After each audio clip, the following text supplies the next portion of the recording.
E em Mato Grosso, 47% dos processos por crimes ambientais prescreveram. Das 3.830 sentenças ambientais, quase 1.800 resultaram justamente em prescrição. E Cuiabá é a cidade que mais concentra essas ações, com mais de 5.000 em andamento. Os dados fazem parte da pesquisa Crimes Ambientais na Amazônia Legal, que foi divulgada pelo Conselho Nacional de Justiça. E é para falar sobre esse e outros assuntos que está aqui no estúdio do Jornal do Meio-Dia o juiz Antônio Horácio da Silva Neto, que é o titular do Juizado Volante Ambiental de Cuiabá, o Juvan. Boa tarde, seja bem-vindo aqui ao Jornal do Meio-Dia. Muito obrigado, é um prazer estar aqui de novo com vocês. Boa tarde. Boa tarde. Doutor Horácio, por qual razão toda essa prescrição aí nos crimes ambientais? Como se explica isso? Bom, primeiro vamos falar um pouquinho desse percentual, 47% de prescrições em todo o estado. Isso foi um dado retirado de um documento emitido pelo Conselho Nacional de Justiça. Esse percentual é do todo, de todas as unidades judiciárias. Existem algumas unidades judiciárias, alguns juízos e juizados, em que esse índice é bastante inferior ao que está declarado. Por exemplo. Mas esse percentual aí é referente apenas a Mato Grosso? Isso, só Mato Grosso. As comarcas inteiras do estado de Mato Grosso. Por exemplo, eu fui verificar na questão na VEMA e no Juvan e o nosso percentual de prescrição chega entre 12,5% a 15%. Tá? Ainda que haja uma grande gama de ações prescricionais. Mas o que mais acontece é o rito processual, que às vezes atravanca, a investigação na fase administrativa policial, que também pode demorar e chegar fora do prazo, a situação das penas da Lei 9.605/98, porque a menor pena é de 6 meses e a maior pena é de 6 anos nesse diploma legal. Doutor, então, diante desse alto índice de prescrição que, por fim, acaba impedindo a punição e a impunidade e a injustiça, né? Ao meu ver, em muitos casos, embora seja algo previsto em lei. Essa inércia em todo esse processamento, vamos usar esse termo genérico, a gente deve atribuir a quem, hein? Porque, por exemplo, recentemente houve o caso notório, né, de um fazendeiro indiciado por vários crimes, em que houve prescrição. O senhor Claudeci Oliveira Lemes, ele acabou tendo esse crime de desmatar mais de 3.000 hectares lá no Pantanal prescrito.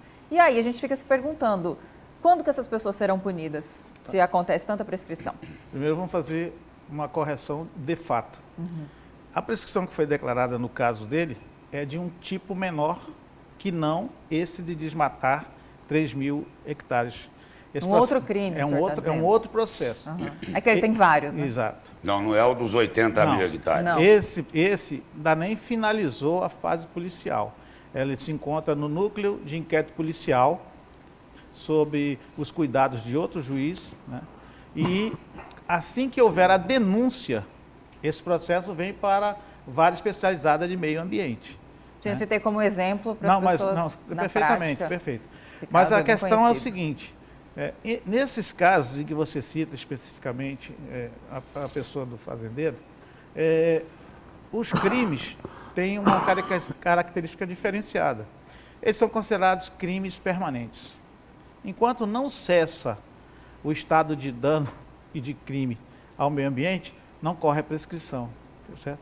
Então, nesse caso, esse processo não tem a ocorrência desse risco prescricional. Agora, doutor, a polícia faz a diligência, o Ministério Público faz a denúncia, a Justiça tem que julgar. Aí é o seguinte, polícia, Ministério Público e o Judiciário estão contribuindo também para que isso ocorra, essa prescrição. Então é o seguinte, tem lei, o que falta é punir. Não, tem lei, não falta punição. O que falta é melhorar ainda mais as condições de processamento perante todos esses órgãos que participam da apuração de um crime ambiental. Quem tem que fazer isso? Cada um na sua esfera de poder.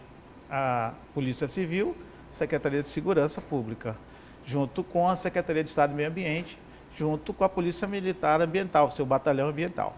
Na esfera judicial, no caso, são os juízes das unidades judiciárias ambientais e com a fiscalização da Corregedoria Geral da Justiça. Não é o caso de todo mundo sentar e falar, pessoal, olha, não pode mais acontecer isso, vamos apressar, acelerar. Não, mas isso sempre foi feito, está sendo feito. E continua prescrevendo. Eu preciso deixar bem claro isso para o senhor. A prescrição ela tem reduzido consideravelmente por conta dessas ações. Era pior, então? Era muito pior. Hoje nós estamos, como eu já te disse, aqui em Cuiabá, entre 12,5% e 15%. A meta é chegar à prescrição zero. É uma meta ousada diante dessa estatística. Mas né, podemos doutor? conseguir. Tomara. Podemos chegar. Agora, neste período de estiagem, se tornou muito evidente a prática criminosa, por exemplo, de atear fogo em vegetação e muitos outros crimes. E aí a gente se pergunta, seria necessário leis mais rígidas, penas até mais altas, para até a prescrição também ser mais estendida? Onde que está a falha em tudo isso que a gente vê, parece que os crimes, a prática aumentando cada vez mais e a punição não chega a quem deveria? Veja. Essa impressão, né? Não, a impressão está perfeitamente correta.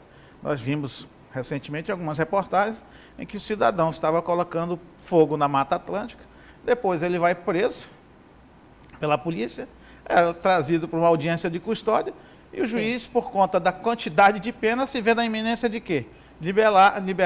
Libertá-lo para responder em liberdade esse processo por conta do tamanho da pena. É preciso que haja uma grande discussão para dar um enfoque diferenciado para esse tipo de crime qualificado. Veja, a Chapada dos Guimarães queimou quase que totalmente a sua encosta hoje. Várias casas foram perdidas e há informações... Pantanal a mesma coisa, Cerrado Amazônia. igualmente. E há informações de que pessoas paravam o carro, jogavam gasolina para tocar o fogo. E aí, a pena não tinha que ser muito mais severa? Exatamente. É preciso haver o quê? Que os nossos legisladores criem uma consciência de que essa situação ambiental é muito mais grave do que qualquer outra. Veja, é grave maltratar animais, mas a pena é bem maior para quem queima, faz queimada. Agora, o legislador, o político, o Congresso, ele resiste tanto em reformular essa legislação ambiental, porque quem, na opinião do senhor, eles estão querendo proteger? Os criminosos, será? Não, eu não digo que eles estejam querendo proteger os criminosos, mas há todo um ambiente ideológico colocado. Há a massa, a força... polarização política. Exatamente, a força produtiva do agronegócio de um lado, e deixar bem claro, o agronegócio atua para proteção ambiental, ele atua combatendo queimadas. Várias grandes fazendas têm brigadas de incêndio que auxiliam os corpos de bombeiros locais, mas... Os criminosos representam uma pequena, uma irrisória minoria. Exatamente. Então, essa minoria deveria ser combatida com a maior força possível. E é essa minoria criminosa que os políticos estão poupando. Aparentemente, por conta do conteúdo ideológico, sim. Doutor, agora o senhor mencionou a audiência de custódia, né, que é sempre alvo de polêmica, de críticas. Recentemente tivemos até a fala do próprio ministro da Justiça, Ricardo Lewandowski, em tom comemorativo de que 50% ali dos indiciados, investigados que passam pela audiência acabam sendo libertos. Na sua opinião, o que acontece? É um instituto que precisa ser reformado ou não? Para mim, ele precisa, primeiramente, ser melhor explicado para a sociedade. Isso. Porque é difícil você explicar para a sociedade que o policial prende hoje e o juiz vem e solta amanhã. A sociedade não tem conhecimento de que as nossas leis permitem essa atuação judicial e as nossas leis são voltadas muito mais para não encarcerar, né, evitar a alta população. E não foi o juiz que fez essa lei. Exatamente. Para evitar o aumento da população carcerária em crimes menos graves para a sociedade. Né? O que se definiu? Definiu na nossa legislação que crimes graves, são os crimes cometidos com violência ou grave ameaça, devem ter uma punição maior e esses devem ficar fora do convívio social por mais tempo, inclusive na resposta ao processo penal. Mas ele tem algumas situações... Mas nem sempre é assim. Por exemplo, um criminoso com tornozeleira, Sim. liberaram ele da prisão, no outro dia ele, se mandou. Não vão pegar nunca mais. Se tiver com a tornozeleira e se ele não... Não, rompeu a tornozeleira, com não, certeza. Deve estar lá no morro. Isso aí vai ficar se esperando que naquelas blitz normalmente que acontecem, ou ele acreditando que não será pego nunca mais, seja alcançado pela autoridade pública. Doutor, por exemplo, o senhor mencionou os crimes graves, Isso. né? Algum crime ambiental é considerado grave nessa escala Olha, da penalidade? todos os crimes para nós são graves, se tratando de direito Só que ambiental. a pena é pequena. A pena é Exato. pequena. Né? Né? É pequena. Por exemplo, queimada, 2 a 4 anos. Mesmo sendo pessoa não criminosa. vai presa, não tem Mesmo sendo restrição de criminosa. Mas liberdade. a queimada Essa é a ela é pergunta. dolosa, não tem a possibilidade de culpa, Olha de aí. crime culposo. 2 a 3. Matar um gato com maus tratos, 2 a 6 anos. E a lei de crimes ambientais, que é a 9.605/98, ela fez esse escalonamento numa opção política do Congresso Nacional. Ela definiu crimes contra a fauna, crime contra a flora, da poluição e outros crimes ambientais, trouxe o ordenamento urbano e o patrimônio, né, cultural, e abaixo as outras espécies de crime, que são os crimes administrativos ambientais, que é fraudar cadastros ambientais. Isso foi uma opção do nosso legislador. Precisa Precisa haver ser uma reformada, né? nova revisão disso. Agora, eu gostaria de pontuar aqui para vocês e para o telespectador que o Poder Judiciário não está alheio a isso. Agora, de 25 e 26 de outubro, haverá a primeira conferência internacional do Poder Judiciário, feita pelo Conselho Nacional de Justiça, ministro Luiz Roberto Barroso, para chamar a sociedade a essa verificação e esse debate, né, da necessidade da pauta ESG para todos nós, para termos um meio ambiente equilibrado, conforme a Constituição nos diz e conforme é um direito humano nosso, tá certo?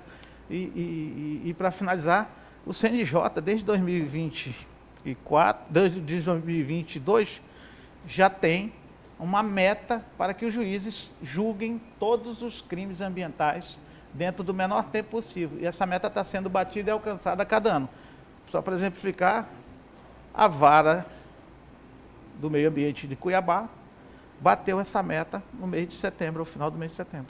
E mais uma vez se comprova, como o Congresso não faz a parte dele, o Judiciário tem que legislar. Doutor Horácio, muito obrigado pela presença e pelas informações aqui no Jornal do Meio-Dia. Eu agradeço e estou sempre à disposição. Muito obrigado. Obrigada.